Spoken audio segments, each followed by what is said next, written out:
Hello, everybody. Welcome to this week's local theater segment. This week, I'm sitting down for an interview with the wonderful Josh Azulay, director of the Florida Players production of the 25th annual Putnam County Spelling Bee, one of my personal favorite musicals, and I'm so excited to see the show, but I do have to give a warning. They are currently sold out for all their shows already. So if you're planning on seeing this show, one, wait list. Two, keep your eye on their website because the Sunday night show has not been posted yet. And that may be your best bet. But anyway, let's go ahead and get started. Thank you for being on the show this week. Oh, thank you for having me. How are you doing tonight? Feeling good? Great, yeah. For especially a first day of load-in, it's been a busy day, but we got a lot done, so we're looking good for an opening on Friday. It's always good to have an optimistic outlook early in the week because it's Hell Week. Oh yeah, Oh yeah, definitely a hell week. There are a lot of things that can go wrong, but it's great that so far things haven't been. So let's savor this moment because once costumes and everything get thrown in the mix, it gets a little bit messy. But I got to tell you, I'm super excited to see this show. I've seen 2 different productions of the show already. Both were amazing. Not to toot my friend's horn, but one of my friends, Ryan Cadigan, was in a production that I saw, so of course it was amazing. But I'm really excited because every production of this show is so different.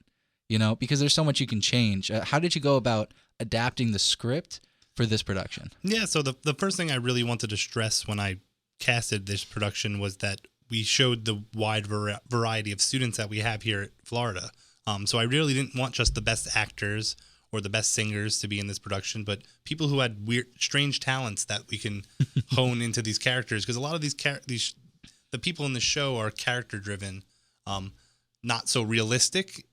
We don't need to really portray these children, so there's a lot of wiggle room in terms of what the actor themselves can bring to the role, and that's really what I wanted to look for.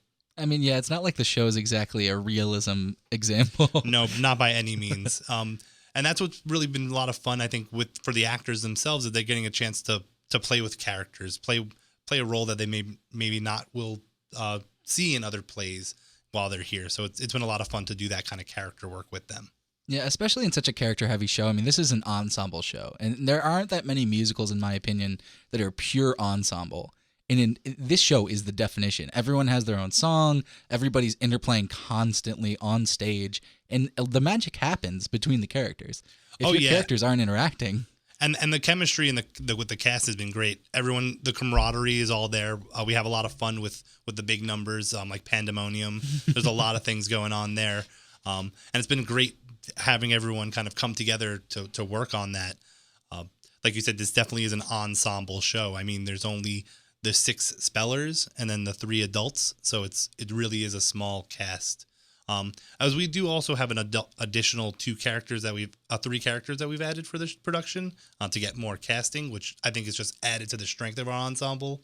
Because those characters that at first were for actors just to come in and sing a song, they've been winding up staying with rehearsals and helping us learn the other music, or helping us learn to dance to the other songs. So it's been really a truly ensemble cast where everyone's bringing their talent and their strength and making our show better. So. Well, I don't think I've ever seen a show that had extra cast members. Usually they just fill it with audience members, Yeah, no, we wanted to include some more people, and then again, it turned into a happy accident where one of our singers, she was able to help us teach the other parts as well. It's just as singing her part, so it's kind of been a happy accident for everyone involved. So it's always nice when you have an actor jump in there and just willing to do whatever needs to be done, Yeah, and dancers too. We have some dancers in the cast that are helping with the dance. So it's just been a great. Everyone's working putting towards a great show, and I really feel that from every aspect of it. Well, that's the dream for the director, I must imagine. Makes everything a lot easier, a lot less stressful. Because that's the job. Is like it's either really stressful or everything's going okay. It's never perfect, obviously. No, I would say with this production, I've been happy throughout the most part with everything. It's just been a lot of fun. As you know, the show is a lot of fun, and it's been that way. We've been able to keep that attitude towards it. There hasn't been any stressful moments in rehearsal or anything. We've always approached it with this, we're going to have fun with this show attitude, and it's been working out, so can't complain. Anything really cool happened backstage? Any cool stories of pranks or everyone singing together randomly or something like that? I'm trying to think. It seems like every moment in the show, I step out for to go take a break, and I come back and they're still singing the songs. So it really is. Everyone's working really hard to get this right, and that feels good as a director when you don't have to push people, when they're actually the ones who are pushing themselves and maybe even pushing you to be better. So it's been a great process in that regard. Yeah, I think the beautiful thing about this show too is because it oozes fun, kind of like what you said. It's the hard work isn't as difficult to get into, so it allows you to just keep pushing. Like, I want to sing these songs more. You know, there are some musicals where it's like you're doing it and it's an important show, right? But you don't necessarily want to keep singing it with your friends in the cast. Exactly. And the fun that they are having with being able to try new things every time they sing their song has been, I think, also a factor to it. We never hear the song necessarily the same twice because they're able to play with their character, right? So it's been a lot of fun in that sense too. That's awesome to hear, because I got to tell you, every time I hear somebody say they do the same thing at this time, and I'm like, oh, but professional acting, that is not how it works. I mean, yes, there are things you're like, at this time I need to pause, right? But every show should be different, especially in a musical. Oh, yeah. And then the other thing with these characters is there have been productions of Spelling Bee that have been done before, and I told each actor that I don't want to see this character done the same way ever before. I want you to bring your own style, your own flavor to this character. And I've really gotten that from them, which has been rewarding, because sometimes you ask people to be original, and that's a really tough thing to do, especially at this level of acting, right? We're in college where it's easier to go listen to the Broadway recording and duplicate it, whereas my actors have really, I feel like, owned their roles and owned these parts, which has been a lot of fun in the process as well. Yeah, especially with this show, right? Because there have been so many productions. It's a very popular show, and it's a little bit of a shticky show, so it's easy to be like, oh, well, for Magic Foot, I'll just imitate that voice, and I'll do it to a T, and it'll get laughs, and that'll be easy. It's harder to bring an original take to the characters, and so that's the fun part about seeing every production of the show, is that these characters just breathe so much. Like, there's so much you can do with them. Yeah, and that's been a great part of this process, is how do we do that? How do we bring each of ourselves into these characters so that when our audience is watching it, they're not just watching the show, but they see the reflection in themselves? Because that's the hope, is a lot of the students, I feel like we reflect ourselves in the audience, is my hope, is that the student sitting there is going to be like, wow, I feel like that Barfy character or Leaf, right? These crazy characters, but they still have a hint of truth to them that we can all relate to. Yeah, it's a weird dichotomy for this show, because you don't expect a show with some of the songs in it to touch you emotionally. Like, Magic Foot is ridiculous. Like, My Unfortunate Erection. These are really, Pandemonium even, to a certain extent. Those seem like, oh, this is just this fun, ridiculous show, but it is actually surprisingly emotional. And you see it even because of the idea that the audience is in the show. Like, they're forced into the show. So you kind of have to see yourself in the show. And I feel like this is one of the few shows that I've laughed a lot and still somehow ended feeling really emotionally gratified. Yeah, because you laugh, and then you think, wait a second, there's a hint of truth to that absurd statement that they just made, right? Yeah. So that's where it kind of connects there. And in Pandemonium, for example, the big saying is the best speller won't necessarily win. And that's kind of been the motto that throughout this show, is that the best speller won't win, right? There's all these different steps that happen. And we were talking about that as a cast, as how that kind of translates outside of the show, where you might be the best at something, but it doesn't mean you're necessarily going to get that position or that job or whatever you want, even though you might be the most qualified for it. So it was kind of like, whoa, that's a little bit too real for us. A little too deep, yeah. These kids are just talking about getting spelling the word right, but we're kind of relating it to this bigger picture, which a lot of these songs and a lot of these subjects that they touch on, yes, there's a laughter to it, but there is a strong bit of truth to it. Yeah, and it's a hard line to walk, you know? I feel like this show does it really well, because, and I'm not spoiling anything for anyone, it's just more like the idea that even the songs where they're bragging, or even the songs where they're ranting about something ridiculous, like the emotion they're feeling, that moment is so universal, you know? Like, even like My Unfortunate Erection, like, no, you don't need to know the concept of that song, but like there's a universal truth that when something bad is happening to you, or something awkward is happening to you, there's like this feeling that, oh yeah, that's ridiculous, it's hilarious to laugh at, and you go, but I've had that moment and it was not great. you know? Yeah, and you learn from that moment. And like that's a fun part about the shows that we're watching these kids, quote unquote kids, learn about these these big life moments in a comical way. But again, like you said, there's a bit of truth that we sit there and we say, wow, that might have happened to me as a child, or I'm going through that now, because a lot of these kids are going through coming of age kind of stories. And I think, especially for some of the younger college kids, that's still happening for them, right? They're not, even me as a grad student, I'm still learning things about myself. So it's kind of an interesting way to always see it. Look at ourselves as children, as we see in the show. And it's weird because I always feel the same way. Like sometimes it takes adults playing children and looking through those eyes to kind of understand. Like even as college students, like we go, I remember being a little kid and the moment I realized that one thing mattered and how big that was to me, you know, and then it brings you back and you're like, that's still a big deal. It's just this now, you know? Yeah. It adapts, it changes. The root of the problem or the idea behind it might still exist, but like you said, we outgrow it, or it grows into something else. So yeah, sometimes it grows into something bigger and worse, but that's a completely different topic.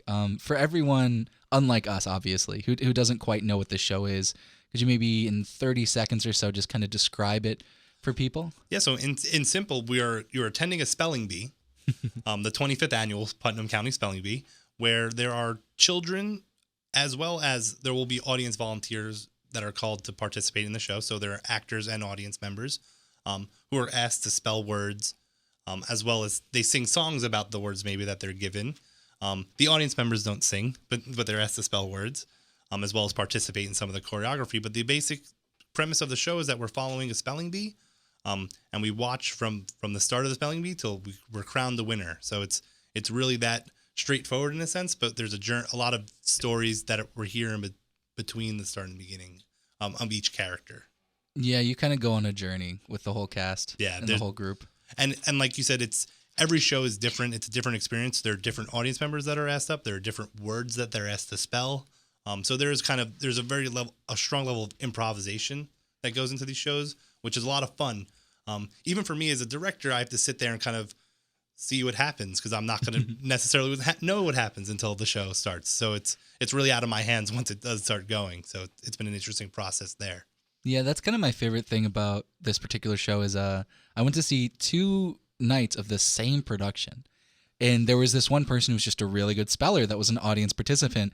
And that's when you have the improv happen. And they were like, okay, keep going. And instead of, because you do have the out that you can pretend they spelled it wrong. But I think the most fun happens when you keep giving them words and then they get more ridiculous because the actor knew or the director knew to have words that would just get nuts. Yeah, because I mean, the strange possibilities of what if we have someone who knows how to spell all the words exactly, and you need to get them out, or they need it's a very interesting challenge for the actors to improv wise. They have to be quick on their feet. Oh wait, maybe this person knows more than we thought they did. So then they have ways of, and there's different techniques that they've been working to figure out how to solve that problem. So I'm interested to see how they'll solve that problem as well. That's always exciting. Yeah, I remember when I was in it, I played good, and I knew which audience member I was, and so I misspelled the word it was supposed to be. But I got yelled at by my friend in the cast because he was just like, you knew how to spell all of these words. You know all these words. Yeah, we encourage the audience participants to not act, to truly spell the words, to act as if they're in a spelling bee. Because they are in a spelling bee. They are, exactly. And the fun part is they can win. They could possibly win, right? It's a possibility. So it's that fun, that excitement, that ability for them to potentially win is always exciting for anyone who's sitting there. Especially the people who don't know what they've gotten themselves into when they sign up to be participants. That's always the best when someone's walking up dead, terrified. Yeah, because for a lot of people, I mean, you go to see a show, the last thing you expect to be is brought into the show. Which I'm hoping will be a pleasant surprise for a lot of people coming to see Spelling Bee. Even if it's not, it just the show it'll make you comfortable. I know I've been on stage with people one of the audience members I was on stage with was not. They were terrified, but the show's so fun, and it's on the actors to make you feel like you're in a spelling bee, and then you relax. Oh yeah, it exactly. They've been done a great job with learning how to work with the audience members as they come on stage, make them feel like they're a part of the production. So it's been a lot of fun and a lot of work on their part too to get that down. So that'll be fun to see once we get our audience members into the mix. I'm really curious. What methods have you been following to prepare them for that? Like, have you had people in, like, or had the SM or ASM like sit with them? Yeah, so at first it started with our ASMs would be our quote unquote audience volunteers, and they would be called up.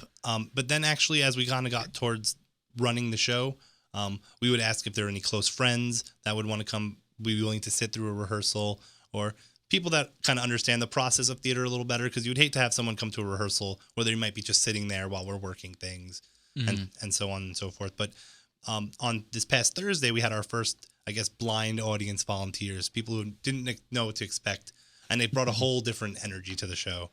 Not just for the audience members, but also for the actors. They were able to get a little taste of, oh, this is a lot of fun getting to play with these people when they're sitting next to me and being in character and talking to them. So it is going to be a lot of learning once we do get these audience members in, but I think they're going to do a great job with it.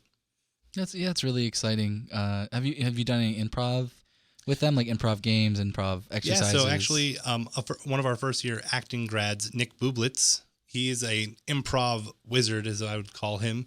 He's been great helping us, having some workshops with the cast in terms of helping them develop their characters and how does that work interacting with other people outside of the scripted lines, right? So that's been really fun for them to work those improv skills with him. It's crazy, actually, because he just auditioned for student films that we're doing, so... Wow. And he was amazing. Like, shout out to you. You were really great. If you'd been right for my film, totally would have cast you. You were just a little bit too old. Hey, well, he's great at improv. So if you ever need some improv help, dude, if it were a comedy, like I was like, I wish I had something to cast you in, because he's magical. You know? And he's been helpful, especially with the cast in terms of helping them with the comedy. Because there's a technique to comedy that. Oh yeah. I'm actually a lighting designer by trade, I guess, and I never realized the techniques that go behind those kind of things, and it's nice having the resources here of people who can help me with that. So I've been very lucky to have him on my team. Yeah, that must have put some weight off your shoulders. Oh yeah, big time. Especially when he's like, "Oh, I have all these techniques that we can use for specifically talking to audience volunteers." I was like, "That's exactly what I need." So it worked out really well for this production. Well, like it's literally like a lot of the show is literally improv, and not in terms of like. The songs are all scripted, obviously, and stuff like that, but you have to believably interact with the audience members, otherwise the show falls apart. Or you have to make sure that we get to those songs in the right. Exactly. So it's a lot of that too. It's a very interesting mix between a script and having the ability to improv things. Yeah, and out of curiosity, I mean, this is just as a light designer, how was it to take a step back and have someone else design the lights for you? Well, Dalton Hamilton is my lighting designer, and he's actually my roommate and one of my really good friends. We've worked a lot together in the past. I've assisted him on shows. He's assisted me. So we have a really good relationship in terms of we kind of understand what we both want in the show. But it has been an interesting process for me in terms of being able to step back from it and let someone else handle it. And now I'm going to get to see that result in the next coming week. So it's very exciting for me. I know I'll have my opinions on things, but we've already talked about things, so I don't think it'll be anything that he's not expecting from me. Mm-hmm. But yeah, it's weird now having the control, because usually as a lighting designer, you have to listen to the director, and now I'm kind of like, hey, I'm the guy who's telling you what to do. But it's not that at all with me and Dalton. We have a strong relationship in terms of we understand what we both want, and that kind of collaboration will be fine. That's really nice. Yeah, I just think it's always fun. I like to pick people's brains when they move from one area of theater to another. Especially like tech is really hard. Like I've done a lot of theater tech, and lighting is so underrated. Like lighting can make a show, and I kind of feel the same way with sound depending on the show too. So it gets me really excited to see somebody who understands everything move from that to say directing and kind of see what happened. You know, like how the mindset changes and do you feel differently about directors now that you're directing, you know? Well, I definitely have a totally different understanding of directing and how, when you work with your other designers in a very collaborative sense, how it makes your life easier, actually. I kind of thought it was like you have to take on all these things as a director, but it's different. You actually delegate them to other people. So the fact that I have my costume designer and my set designer all doing their own work on things that are important for me, leaves that stress off of me, so I can really focus on the acting and focus on the staging and all of that. Well, they're focusing on the details of the costume or the details of the set, and then they bring those ideas to me, and we talk about them. So it's a lot of collaborating, which I'm used to as a lighting designer, because we're the ones that we come in at the end, we turn on the lights, we make sure everything is okay, right? But it's been different having to be involved at the beginning process too. So making the decision of what the set's going to look like or what the costumes are going to look like before we even step into the rehearsal process was a kind of a shock for me of, wow, directors really kind of need to know what they want before Right they away, even get yeah. it. Yeah. Just from a logistics standpoint, you can't tell your set designer you want them to build you a new set the week of the show, right? You That'd gotta be insane. Yeah. exactly. So I guess I learned that reality of the business as well. I've actually worked in productions where the set was changed last minute. Not like the whole set. That'd be insane. But we actually the space didn't work for the initial set design, so we took all the walls off. Oh wow! So that it made it like a 360 view, and we put we took the walls and we put them on the floor as if they were like extensions of it. It was really interesting, but I got to tell you, none of us wanted to do it because when it's a week before the show, you're like, I'm done. I'm peacing out and getting ready for mics. You know, it's also been interesting in terms of having them deal with that. I can help the actors and tell them, okay, this is what we've worked with the set. This is the scenic designer. He's thought of all these things for us, right? This bench, you will be able to dance on it. We won't have to worry about you falling. It's those kind of things that you don't think about, but are important, right? To the production. It's nice to have someone who is thinking about that. Yeah, and especially in this show, like with bits like Pandemonium and stuff like that, you have to make sure your set's safe. Oh yeah, because actors just want to jump and run on stuff, and that's the last thing you want to happen is for something to break. So, yeah, especially in this short amount of time that we have to put on the show, if something breaks, it'll be a lot harder to fix. Yeah. Plus, I mean, that's like the nightmare of every director is that something goes really wrong in the middle of a show, and all of a sudden your actor's not doing so well. Yeah, and what's nice about this show is that the actors, I think, I like to use the word smart. I think they know their limits of what to do and what makes sense in terms of they're not going to try to do backflips off of things that they know they can't do. So that's been nice to see in rehearsal that there's a level of realistic expectations from them. They're not going too crazy, but it's still having that fun with the show. So it's been a good time so far. Good time, good process. That's always good to hear. Yeah. And just one last thing, sure. And 30 seconds or so. Why do you think they should go see this show rather than another show this weekend at somewhere else? Or for instance, for me, I always have to battle my friends to go see a show because they want to watch the new show on Netflix or they want to watch a movie, and I'm like, but this is live theater. Yeah. Well, first thing, exactly. This is a live show, but if you're not a theater goer or if you barely go see shows, this is something you want to be a part of because, like I said, from the moment you walk into the door till the end of the show, you're going to be dancing along with the characters, singing along, clapping along, laughing, maybe even crying. Depends how emotional attached you get to some of these characters. But it's an overall good time. It's not a long production. The runtime's about an hour and a half, which is appealing to some people. I know some people don't like to sit in too long of productions, but this is a nice short I wouldn't say short, but has a good length to it. And it's a lot of fun. It's just what it comes down to. There's no baggage. You come in, you leave your baggage at the door. You're going to just have fun for the next hour and a half to 2 hours with us. And I think that's what we kind of need. Some people need that, especially as we're getting towards the end of the semester, the stress that all the tests, everything's happening, right? Give yourself that 2 hours and come and check out some good theater, a lot of fun theater, in my opinion. I completely agree. Again, playing devil's advocate here because this is like my dream of a thing is to get out and go see a show that'll make me laugh and feel and will just be ultimately entertaining. I mean, this show is just so entertaining. Yeah, it leaves you in entertainment, but it's not mindless entertainment. You will be asked to think a little. There are a lot of clever jokes, so you'll be thinking as well as laughing. So it's a lot of that fun times going on at the Black Box.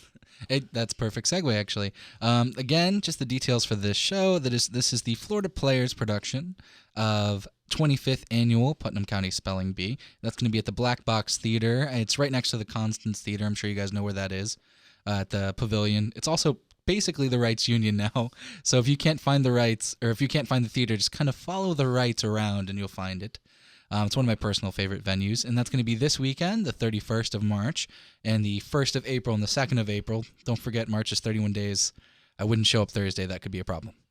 And so the tickets are actually sold out again and through Sunday matinee, but the Sunday night show is going to be going up soon, so check the FloridaPlayers.org website for that. And thank you again, Josh Azulay, the wonderful director from the Florida Players. Thank you so much.